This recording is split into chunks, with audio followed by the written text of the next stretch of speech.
Work from home jobs is a pretty hot topic. What's happening, guys? So I've been researching some of the highest work from home jobs available. And for me, the stoke level for this video is incredibly high because due to the recent antigen, a lot of people are looking into remote jobs and work from home careers. And I know what you're thinking. You're probably like, Shane, perfect timing. With all the stuff happening in the world, I never want to leave my house again. I had a feeling you'd say that, and that's why I looked into the videos that were available on this subject, and I was pretty disappointed. Doing surveys for $2 an hour, becoming a BitConnect day trader, selling your soul for likes in order to defeat the evil YouTube algorithm. Not all of these are good options. But in this video, I'm gonna go over work from home jobs that won't be a huge waste of your time, and you might actually be able to make pretty good money from them. That way, if you want to, you can permanently live in your basement and never leave your house again, or if you want to, you can travel the world and live the laptop lifestyle. Let's jump right in with number 10 on the list, which is going to be online tutoring. And this is one that I have a lot of experience with. I did this during college. So during college, I had to take this test in order to get into pharmacy school. It was called the PCAT, and that stands for the Pharmacy College Admissions Test. I spent a ton of time researching the best ways to study for this test. I checked out a bunch of different products and did a ton of research and studied a lot, and I ended up doing really well. A bunch of my friends that were also in pharmacy school wanted to know how I did so well on the test, and so I basically, for free, just shared the information with them that I had learned. After a while, a lot of people that were outside of my friend group but were still on the pharmacy track and they were going to take the PCAT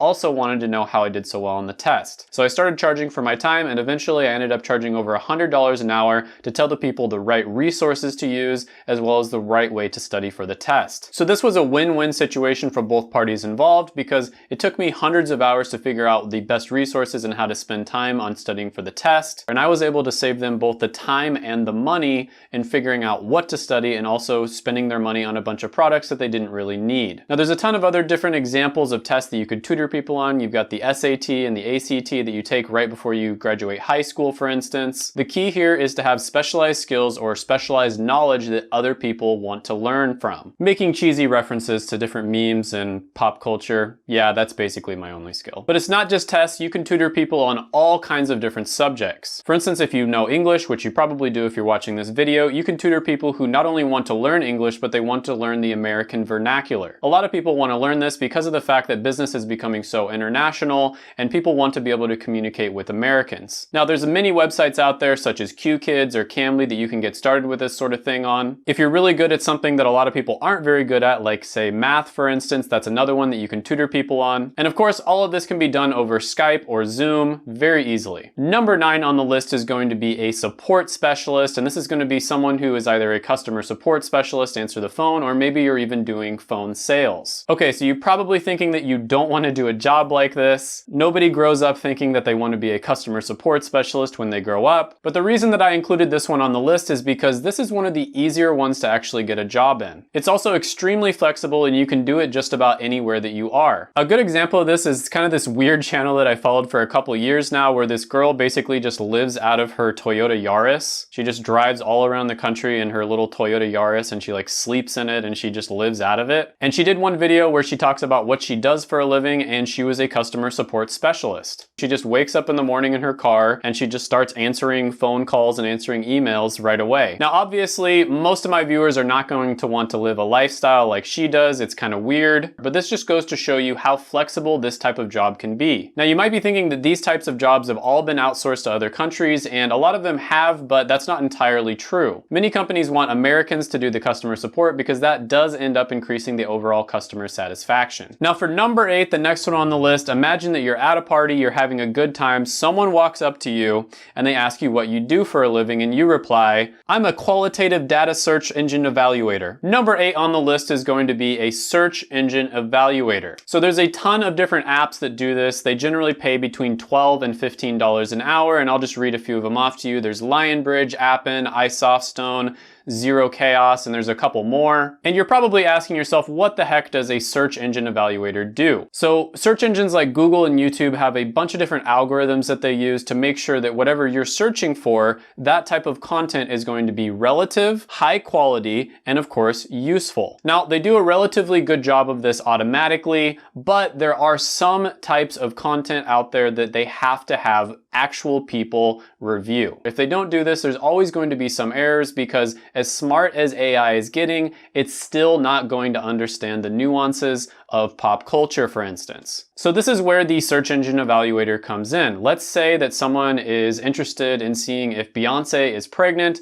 They might type into Google "Bae Preg." An algorithm is not going to automatically know what this means unless it has some level of human input. Now, most of these companies prefer hiring Americans if the algorithm is working in the United States, for instance, because we understand the nuances of pop culture and just the culture in general. Now, it's a pretty cool job, and on top of that, about 60% of the time, girls will be impressed by your job title. 60% of the time, it works every time. Next on the list is going to be finessing your way into becoming one of Mr. Beast's friends. Just kidding, but if you go in this direction, it is possible that you could work with Mr. Beast someday. Number 7 on the list is going to be a remote business-related career. So I have a lot of friends who went to business school and they got business-related degrees. And out of all the different types of degrees and careers, there's 3 that have done pretty well during this whole, quarantine pandemic thing. And those 3 are basically health careers, technology-related careers that are remote, and then business-related careers that are remote as well. Now, of course, not all types of business-related careers have done well. There are many out there that are not remote,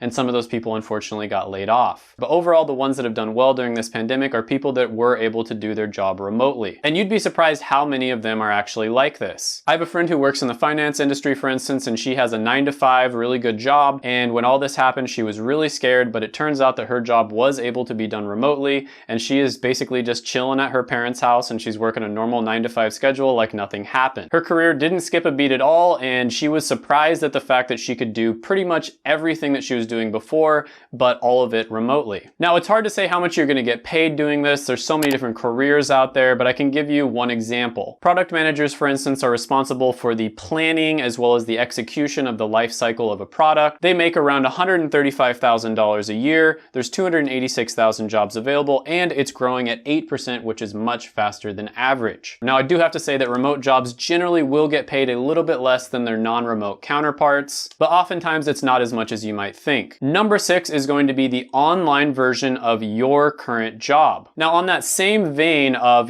business-related careers, there's actually remote versions of a lot of different careers as well. And you're probably thinking, Shane, there's no way that I could do my career online. That's just not an option. And until recently, that was probably true, but recently jobs have become more and more location independent. And no, this doesn't involve bribing your boss, selling your kidneys, selling your kids, or selling your kids' kidneys. None of that. So take a pharmacist, for instance. So the image that you have in your head of a pharmacist is probably someone who works in a retail pharmacy, maybe a grocery store, for instance. And there's no way that that job could be done remotely, right? Actually, several friends of mine, people that I went to school with, are now pharmacists that do their entire job remotely. What they mostly do is verify prescriptions, take calls, and then call people in order to set up different, medication-related therapies. There's also a lot of opportunities out there for medication evaluations and counseling online as well. And it's definitely worth a try to talk to your boss about it. Maybe you only end up getting a few days a week out of the office, but that would still be nice as well. Number 5 on the list is going to be social media marketing and digital marketing. Now, with this one, you can expect to be paid over $25 an hour. And this is another one that's gotten really big in the last few years. Now, more and more businesses are needing to have an online presence. And what they really need is young people to create their content, do their digital marketing, as well as running ads on different platforms. Now, as you can imagine, this is of course a type of job that you can do from home. Now, there's a ton of courses online that'll charge you like $19.97 in order to teach you how to do digital marketing.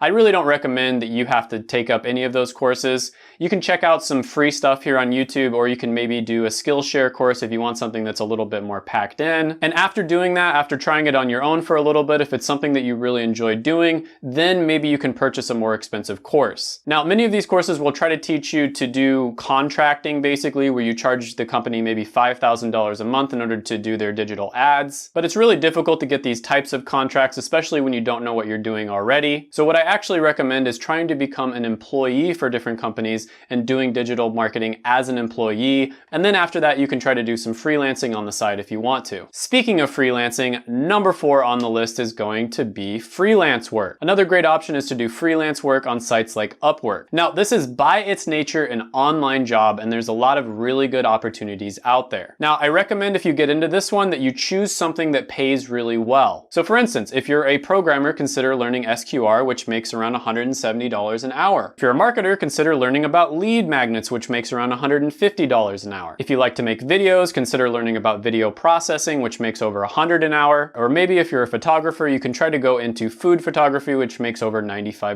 an hour. I think you get the idea here. It's all about supply and demand. The key is to look into whatever market that you want to enter, figure out where the opportunities are, and then learn the skills that you need in order to do that specific thing that people need. You really want to specialize in one thing and don't do anything else. The biggest mistake that people make is they try to be a generalist and they're like, oh, I'll do anything related to graphic design, for instance. And that's a huge mistake because people will not value your skills. Now, freelancing is a great business model, and a lot of people do start off as freelancers and then they move on to the next business model, which I think is even better. Number 3 on the list is going to be consulting. Now, this one varies a lot, but a lot of the time you can make over $100 an hour. So like I said, a lot of people start as freelancers and they do really well there, and they get to a certain point where they have enough work that they can't really increase their income, because the only way that you can increase your income is to either work more hours or increase the price. And there's only so much that you can increase the price and still stay competitive on the market. So the business model of freelancing is basically done for you, where you do some kind of service for someone else. For consulting, the business model is done with you, where you teach someone how they can do that service themselves. Now, as you can see, this is a much more scalable business model because of the fact that you can create courses, you can create videos that teach people how to do whatever skill they're trying to learn. Now, as with freelancing, you want to specialize in something that has a lot of market value. Again, it's all about supply and demand. Number 2 on the list is going to be web development, and this one oftentimes will make over $35 an hour. Now, according to BLS, web developers are making $73,000 a year. There's 160,000 jobs available,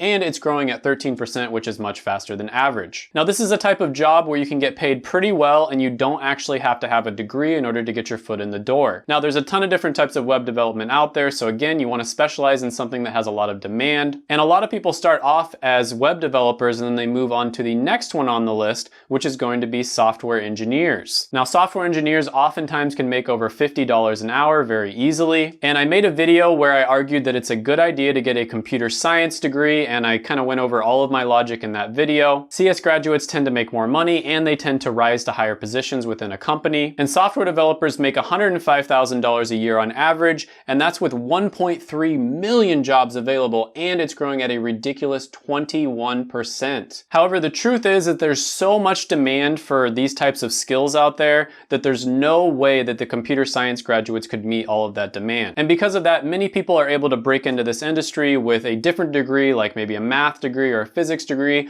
or in some cases, no degree at all. And there's no way that the 9,800 computer science graduates every single year are going to fill up the 1.3 million jobs available. And that's a fact. Thank you for watching my video. I made it just for you. Go ahead, smash the like button, hit the subscribe button, ring the notification bell, and comment down below any thoughts, comments, criticisms, etc. that you have on the video.